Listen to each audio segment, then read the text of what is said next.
Zeit ist Fisch. Auf die Plätze, fertig, los hier. Ein wunderschöner Fisch. Oh, ist der dick. Guck mal, wie dick der Bauch ist. Die Punkte, die brauchen wir. That's the game changer. Number one. Don't forget that Swedish anglers are the best. Der YouTube Predator Cup 2019 wird präsentiert von Casio Pro Track, Shimano und Nice. Der Titelverteidiger hat es auch in der zweiten Staffel bis ins Halbfinale geschafft. In der ersten Runde lag er gegen Big L lange hinten, konterte jedoch kurz vor Schluss mit einem wunderschönen Zander.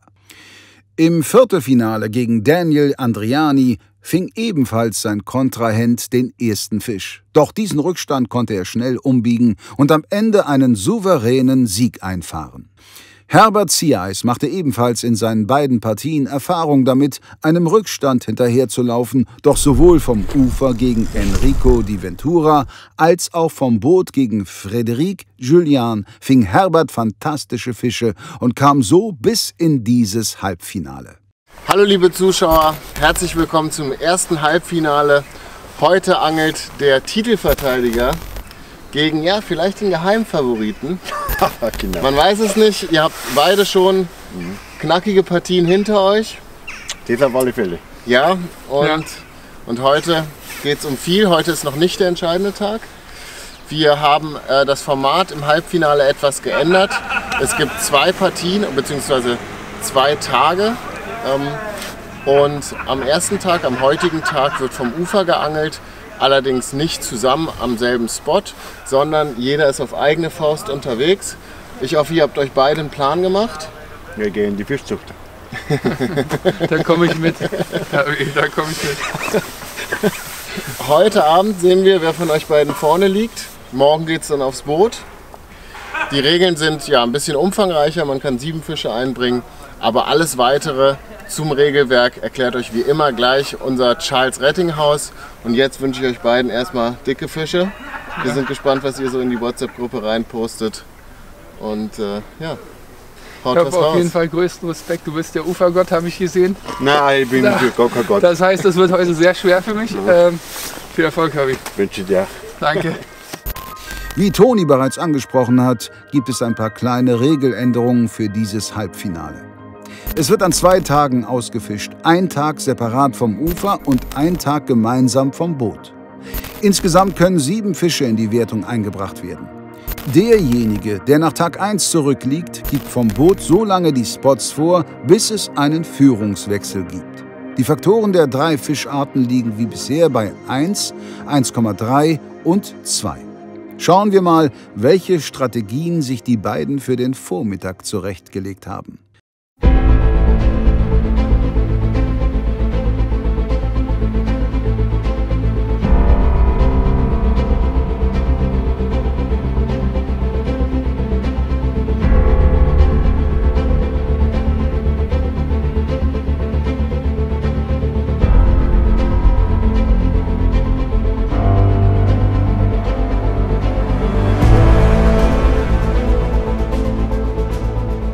Nach den 3 Tagen Training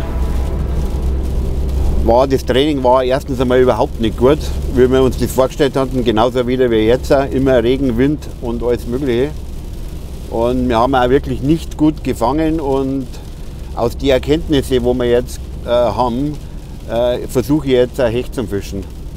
Und zwar, wir werden mit einem modernen Köder, Chatterbait, ist in aller Munde. Jetzt versuche ich den heutigen Tag so viele Hechte und vielleicht auch große Barsche, wenn es geht, zum Fangen. Ob das natürlich aufgeht, der Plan, sehen wir. Der Dustin hat bestimmt auch einen Plan. Also wir fahren jetzt auf alle Fälle so Richtung Mittelharnis, ist das Gebiet bei Haringsfleet und da probieren wir es das erste Mal. Wir müssen jetzt ein bisschen laufen, 800 Meter, aber dann werden wir einen Spot nach dem anderen abfischen. Ja, ich probiere heute jetzt als erstes auf Zander zu angeln. Ich will mal was Neues probieren und fahre zum Rhein. Das einzige Problem ist, dass es 1,5 Stunden von hier entfernt ist. Das heißt, wir verlieren wichtige Zeit. Herbert hat gesagt, dass er einen Spot hat, der sehr nah von unserem Startpunkt ist. Nicht optimal, aber ich kenne mich hier vom Ufer überhaupt nicht aus. Das heißt, ich muss auf Stellen zurückgreifen, die ich so ein bisschen kenne. Und deshalb fahre ich jetzt zum Rhein und versuche da einen Zander zu fangen. Klassisch gejiggt, relativ schwer gefischt. Mal sehen, ob das klappt. Drückt mir die Daumen.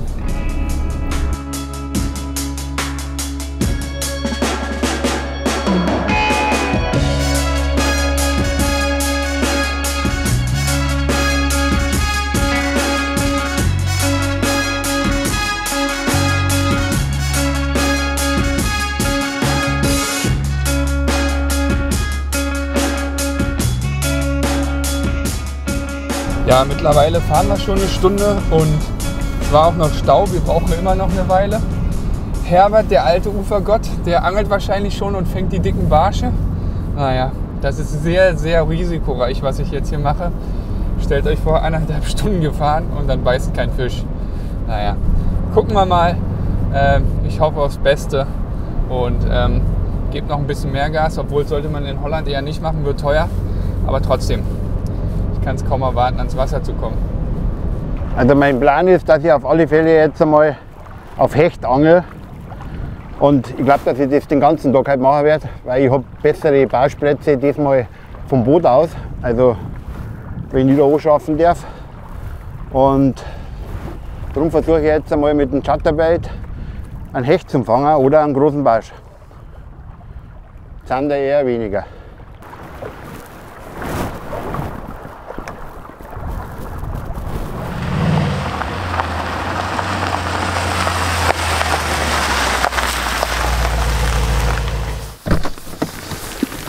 Oh, endlich angekommen. Jetzt schnell die Sachen zusammenpacken und los geht's. Jetzt muss man sich immer so beschränken, ey. Das ist das Schöne am Bootsangeln. Da packst du alles rein und hast alles dabei. Aber jetzt nehme ich nur ein paar Jigs mit, ein Chatterbait und so zur Sicherheit. Aber sonst 2 Routen und los geht's. Spin-Jigs dürfen natürlich auch nicht fehlen. 21 Gramm, also ein bisschen schwerer. Ich werde 3,5 und 5 Inch fischen. Das heißt, die beiden Boxen, eine Bleibox, Vorfachmaterial. Ja, und das war's, würde ich sagen. Ganz wichtig, Ace Predator. Die werden hoffentlich abräumen jetzt.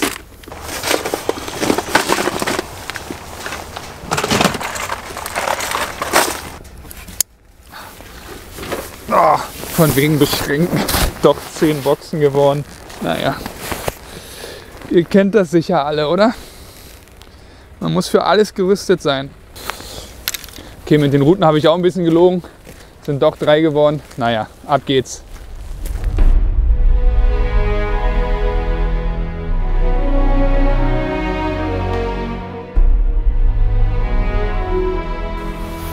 Ja, jetzt ist hier eine Stelle neben dem Rhein. Die wollte ich eigentlich nicht befischen, aber es sieht hier irgendwie so aus, als könnte da Fisch sein, weil da Druck drauf ist. Ich probiere einfach mal einen Wurf. Vielleicht geht ja ein Hecht.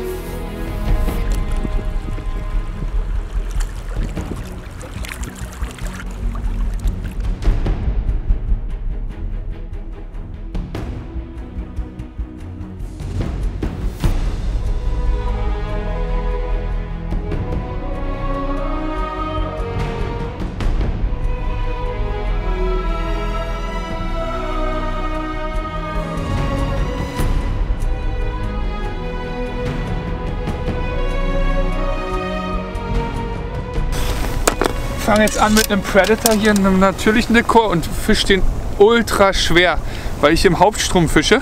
Also richtig in der Strömung, gucken, ob die da stehen. Sieht etwas seltsam aus, aber fängt vielleicht.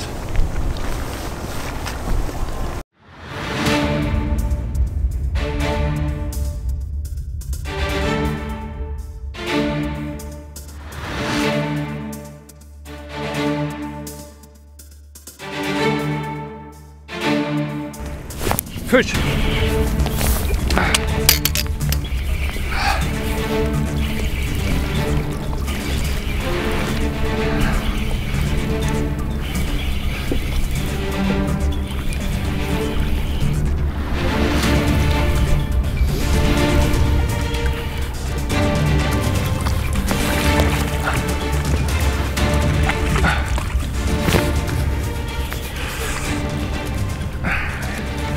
Ja, der zählt nicht. Ich habe einen Tock gemerkt, aber wie man sieht, hat er nicht regulär im Maul gehakt. Das heißt, auch wenn der Maß hat, denke ich, können wir den nicht zählen und lassen ihn schnell wieder frei. Ja, 2 Bisse gehabt, beziehungsweise 3. Einen Zander auch rausbekommen, aber der hat sich rübergeschoben und hing deshalb am Bauch. Der wollte auf jeden Fall den Köder haben, aber zählt leider nicht. Ja, ich habe mir ein bisschen mehr erhofft hier, aber wie gesagt, eine halbe Stunde ist jetzt auch noch nicht so lang. Ich werde hier auf jeden Fall mindestens bis 1 bleiben, das heißt noch 2,5 Stunden mindestens hier das Areal abfischen. Und wenn bis dahin nichts geht, werde ich was anderes probieren. Naja, hätte mir einen besseren Start gewünscht. Ja, wir haben ja diese WhatsApp-Gruppe, wo jeder seine Fänge reinschreiben muss. Herbert hat, wenn er das denn auch macht, in die WhatsApp-Gruppe zu schreiben, auch noch nichts gefangen. Das heißt, das beruhigt mich ein bisschen. Vielleicht ist heute ein schwieriger Tag. Das Wetter hat sich auch wirklich geändert. Der Luftdruck ist gestiegen. Man merkt, es ist deutlich kälter geworden.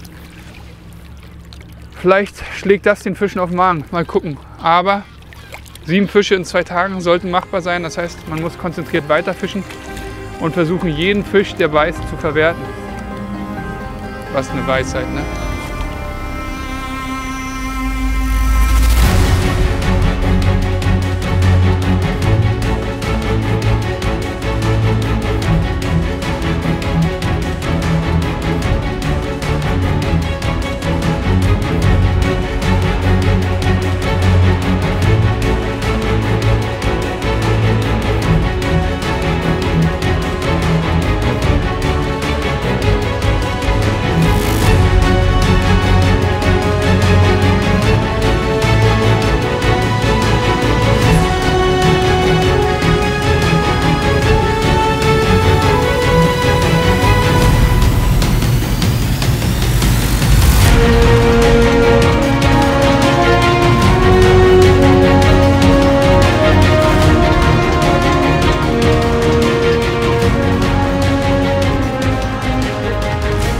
Ich bin jetzt am zweiten Spot, wo ich fischen möchte.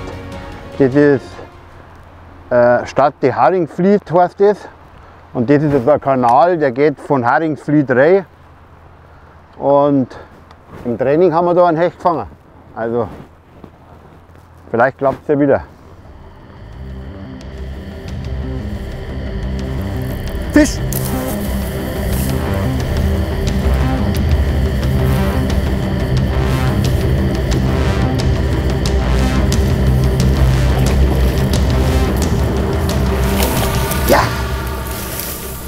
Ja, ja. Geil. Schöner Hecht. Schöner erster Hecht. Das ist wieder was für die Nerven. Wenigstens einmal ein Fisch. Super. Drüber, nein, das drüber 76.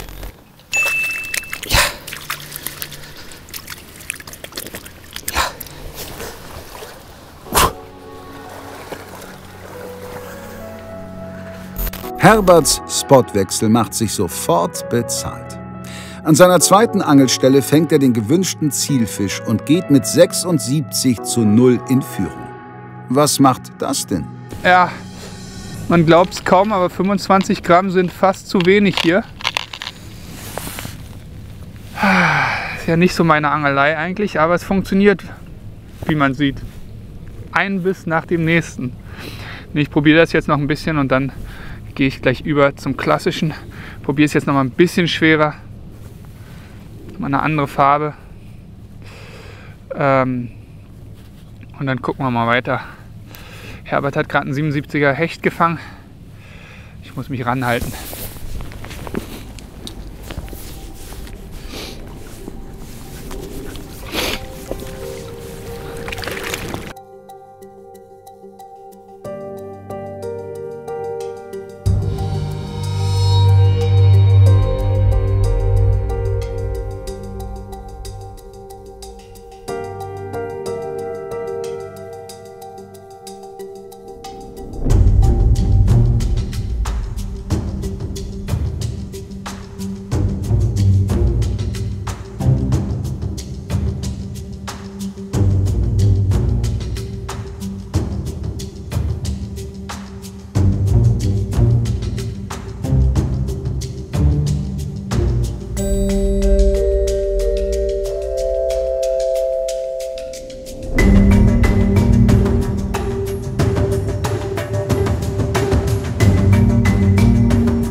wollte hier nur mal den Bubenkopf von hier anwerfen.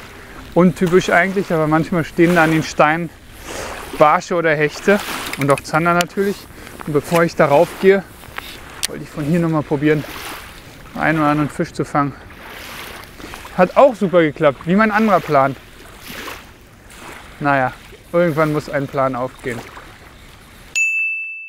Erst fangen, dann zocken. Besorge dir eine LMAB Catch Casino Box, fange Fische damit, lade sie hoch und spiele somit um Preise im Wert von über 10.000 Euro. Was es mit diesen 3 limitierten und exklusiven Produkten, die sich natürlich auch hervorragend als Weihnachtsgeschenk eignen, genau auf sich hat, erfahrt ihr in der Videobeschreibung.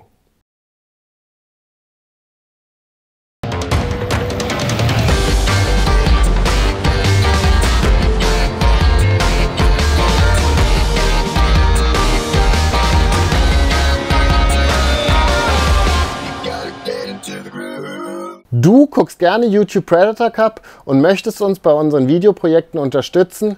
Das ist ziemlich einfach.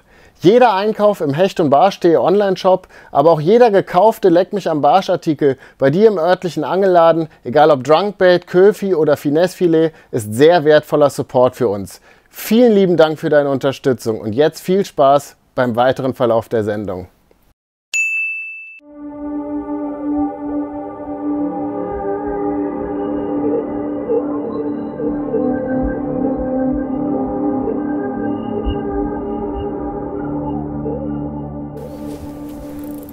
Fisch!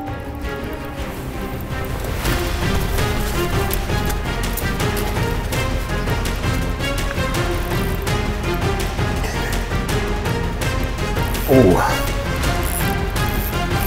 Ja! Bleib ja hängen!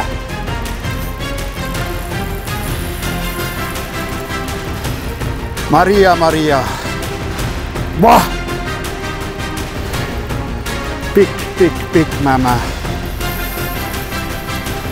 Wahnsinnfisch.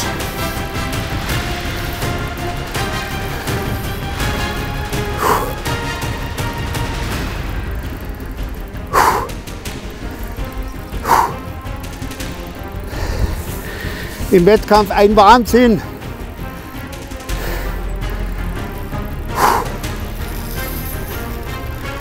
Wahnsinn.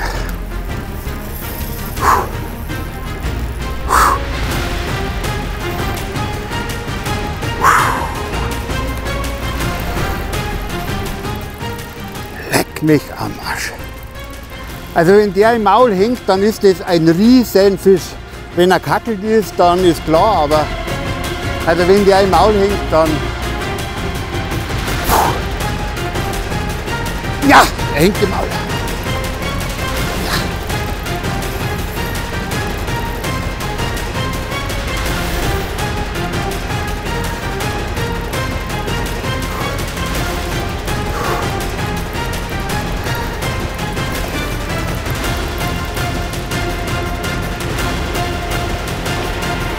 Ja, ja, ja, ja, ja, ja, ja, ja, ja, ja.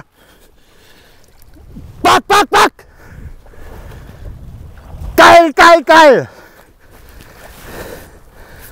Wahnsinn. Beck. Hey, so geil klingt der noch. Ich hab so Angst gehabt. Ja. Der ist ein Wahnsinnsfisch. Ja, super. Geil. Bist du blöd. Ja, ja, ja, ja.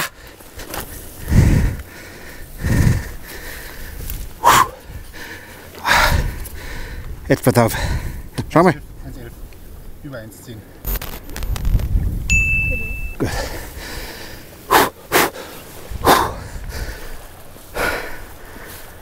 Ah!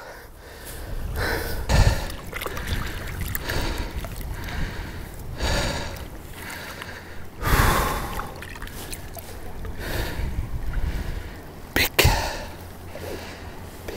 Mama.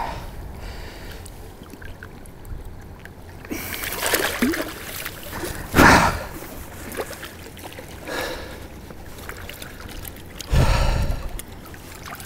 Geil. Der hat so viel Kraft gehabt, dass man denkt, der hängt außen irgendwo. Weißt du? Die Anspannung ist der Wahnsinn. Sollte jeder mal mitmachen. Wie viel Angst dass man da hat, dass der Fisch wieder runtergeht, das ist unglaublich. Aber Gott sei Dank hat es funktioniert.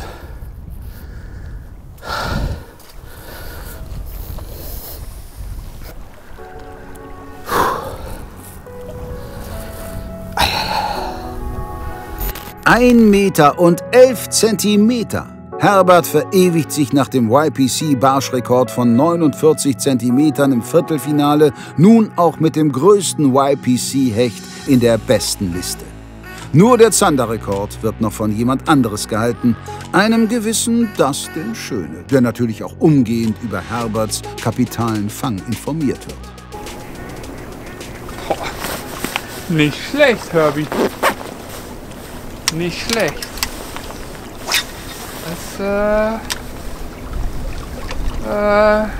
Ja, das verändert das Spiel jetzt nochmal. Meter 11. Ah, geht. 55,5 Barsch. Passt auch wieder raus. Ja gut. Mal kurz erstmal verdauen und überlegen, was ich mache. Meter 11 ist natürlich eine Hausnummer. Nach so einem Fisch hat man natürlich, kann man direkt auf der anderen Seite vor lauter Glück nur weinen und auf der anderen Seite natürlich nur lachen, ist klar. Aber jetzt geht es schon wieder weiter. 2 Fische von 7, reicht es oder nicht oder wie auch immer. Fange ich morgen noch 5, also hört nie auf.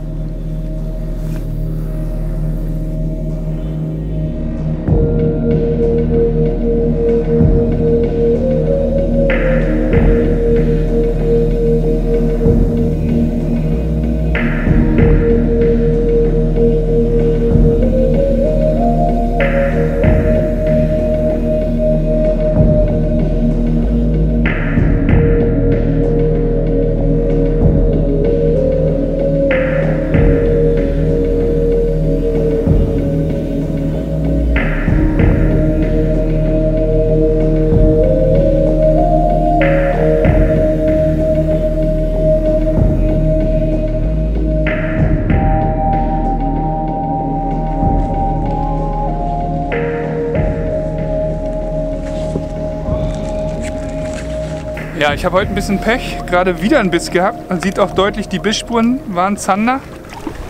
4 Stunden vergeudet. Ja, so ist halt manchmal beim Angeln. Egal, wir geben nicht auf. Ich habe noch einen anderen Plan. Ich gehe jetzt auf Hechte, nicht weil ich glaube, Hechte sind ziemlich gut für die Wertung, sondern weil ich glaube, bei den Bedingungen könnte es sein, dass die Hechte dann noch besser beißen als die Barsche und Zander. Vielleicht ist es Schwachsinn, aber ich bilde mir mal ein, dass Hechte nicht so ganz wetterempfindlich sind, was Wetterwechsel betrifft. Deswegen gehen wir jetzt Hecht angeln und gucken, ob wir auf dem Abend dann noch Zander fangen können. Los geht's. Für Dustin geht's Richtung Auto, da er ein paar Polder zum Hechtangeln im Visier hat. Doch auf dem Weg zum Parkplatz möchte er noch 2 Würfe an dem Nebengewässer machen, das er auf dem Hinweg entdeckt hat. Nein! Scheiße, ey, wie kann man so viel Pech haben? Das war ein schöner Fisch, ey.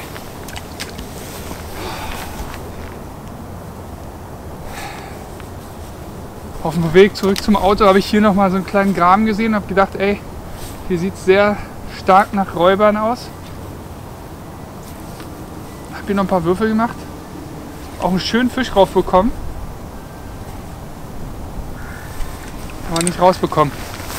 Aber ich werde hier weiter angeln, ein bisschen. So ärgerlich, das war so ein schöner Fisch. Fisch, oh, weg! Sagt man nicht, ich muss mir es abgewöhnen. Der nächste Biss. Dustin scheint eher zufällig ein interessantes Gewässer gefunden zu haben. Vielleicht kann er ja hier doch noch etwas fangen und seinen Rückstand verkleinern. Doch auch Herbert arbeitet weiter konzentriert an seinem nächsten Fisch.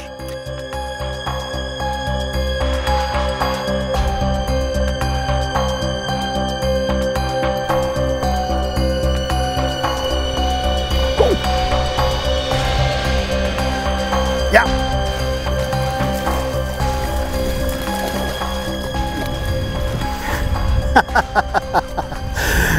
Ei. Der hat 59. Ich habe gerade einen Wurf gemacht und dann habe ich ihn gerade noch gesehen, wie er da hinten nach ist. Dann hat er ins Wasser nicht mehr gelangt, dann habe ich ihn nochmal rausgeschmissen und dann hat er gleich attackiert.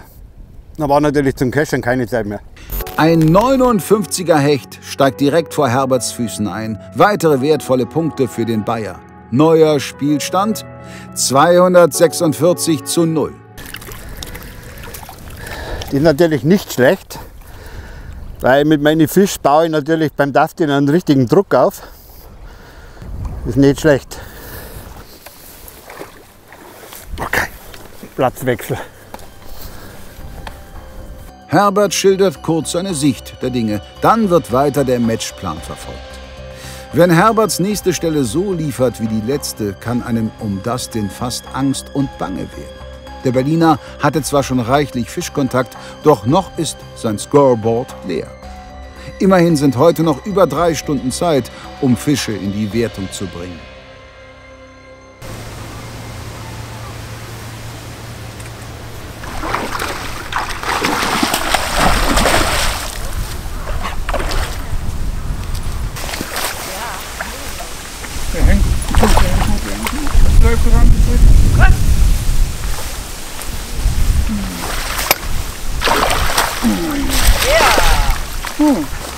Wow, das hat jetzt eine Weile gedauert, ey.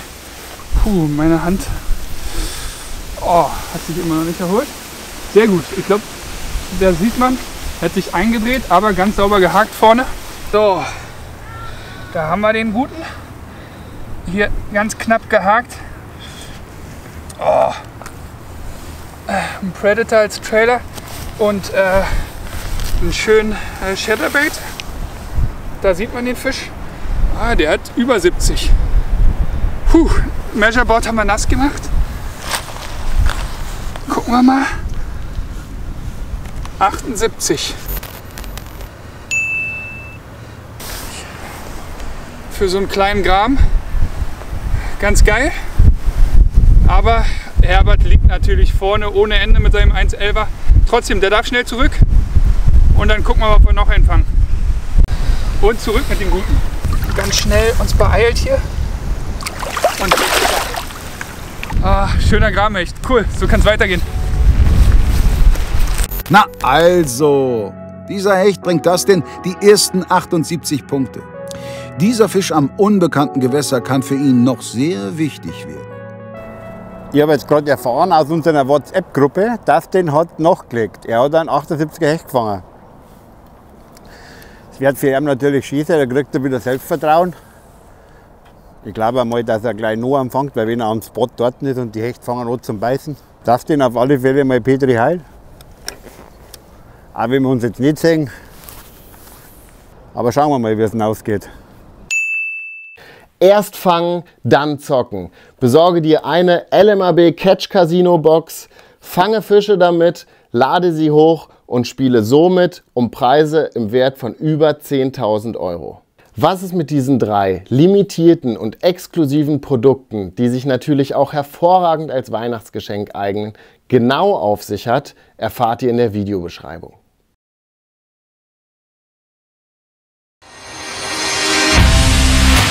First class, the Blade Runner works.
So, 2 Stunden haben wir noch.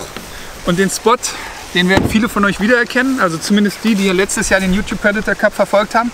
Das ist nämlich der Graben vom Finale, wo ich gegen Tobi Eckwall das Finale gewonnen habe. Hoffentlich bringt mir der Graben heute wieder so viel Glück. Ich werde die gleiche Taktik fahren, Spinnerbait, vielleicht nehme ich auch ein Chatterbait mit und Gummis. Ja, und hoffe, dass ich noch ein bisschen aufschließen kann zum lieben Herbert. So, und jetzt geht's noch auf Barsche. Letzten 1,5 Stunden.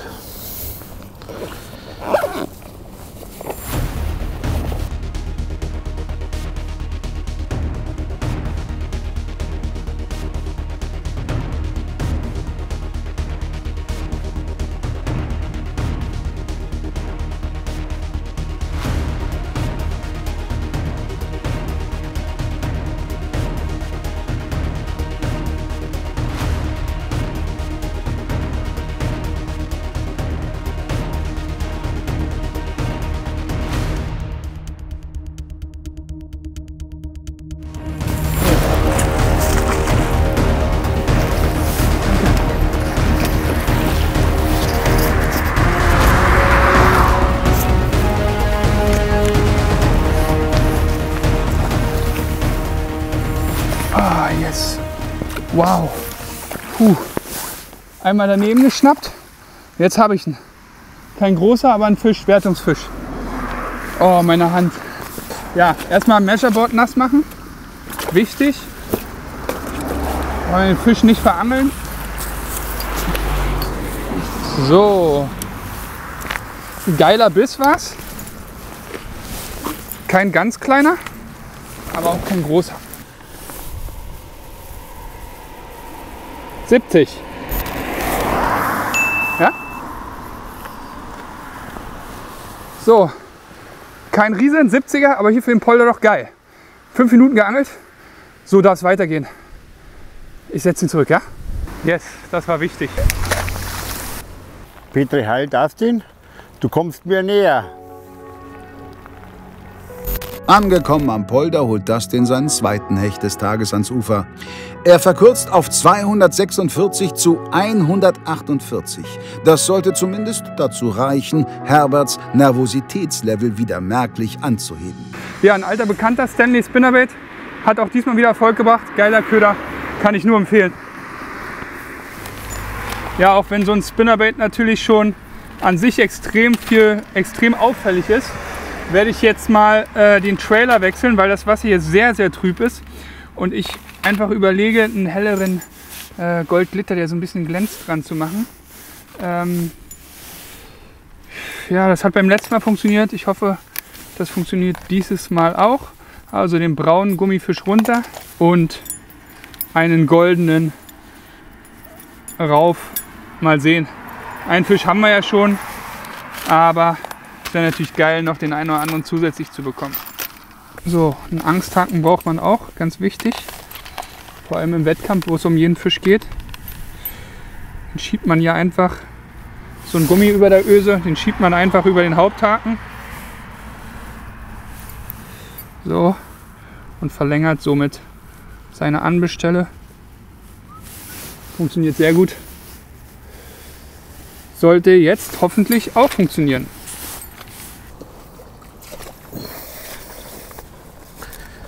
Dieser Platz hat jetzt leider nicht funktioniert, aber jetzt gehen wir da hin, wo wir im März waren.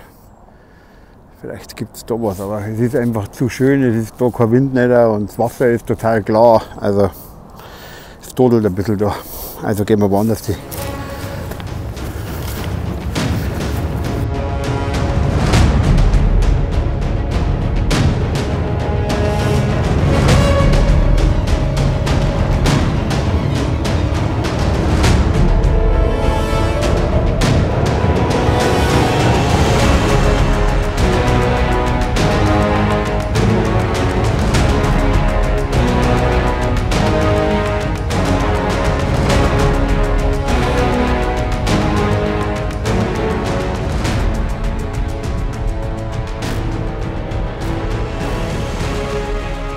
Ja, heute ist nicht mein Tag. Gerade den nächsten Fisch verloren. Beziehungsweise hier an der Oberfläche daneben geschossen. Naja, so ist das. Vielleicht kommt er ja noch mal. So, jetzt kommt natürlich Nervosität auf. Jetzt gibt es noch bloß noch die letzte halbe Stunde läuft. Habe ich gerade abgerissen, aber das ist dann in dem Fall überhaupt nicht geil. Aber wenn man jetzt nicht nervös ist, dann macht man das Verkehrte, glaube ich.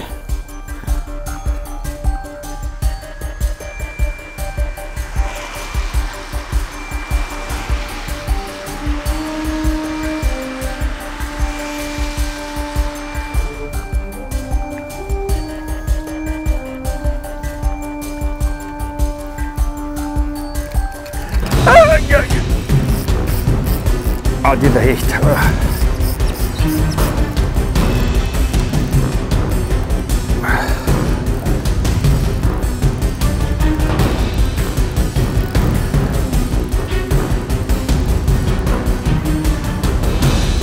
So, kann die vielleicht fangen. Gut.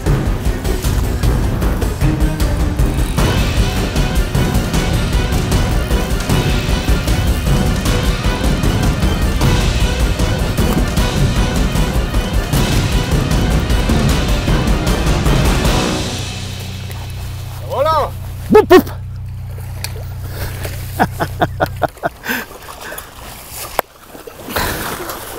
Geil. Bist du Gelähmte. Hast du das gesehen, wie der aussieht aus dem Wasser her? Ja, 75er Hecht. Schauen wir mal, wie viel das er bringt. Nehmen wir doch gerne am Abend noch mit.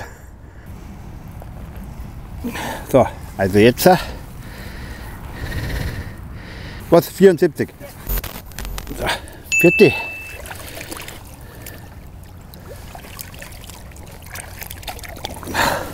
Der Abend doch nur einen Fisch gebracht. Also heute glaube ich habe ich das Glück auf meiner Seite. Oder ich habe einmal zumindest einmal Glück. Boah. Nerven ohne Ende. Nicht der Zielfisch, aber 74 weitere wichtige Punkte auf Herberts Habenseite. Er schraubt sein Konto auf 320 Punkte und zieht wieder etwas davon. Mit 4:2 Hechten und 320 zu 148 Punkten Vorsprung nach dem Hinspiel kann Herbert sich einen kleinen Vorteil für das Bootsduell erspielen. Hier gibt Dustin nun jedoch bis zum Führungswechsel die Angelstellen vor und welche Fische er gerade vom Boot fangen kann, hat er nicht nur auf seinem YouTube-Kanal First Cast TV und diversen Bootsturnieren, sondern auch im YouTube Predator Cup eindrucksvoll unter Beweis gestellt.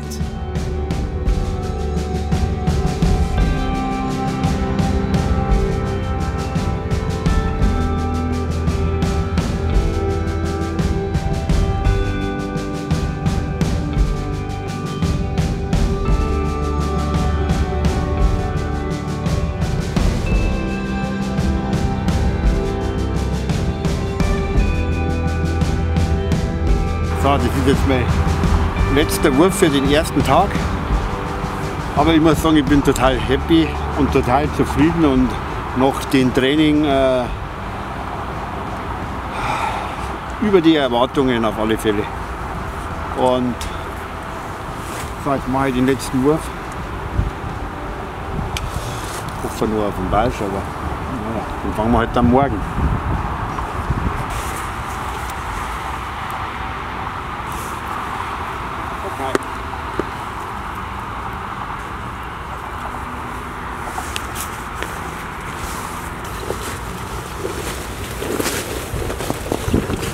So, Wetter ist bezeichnend für mein Fangergebnis heute. Jetzt letzter Wurf und dann geht's ab nach Hause und es wird sich auf den morgigen Tag vorbereitet. Ah, ich hab ihn! Nein!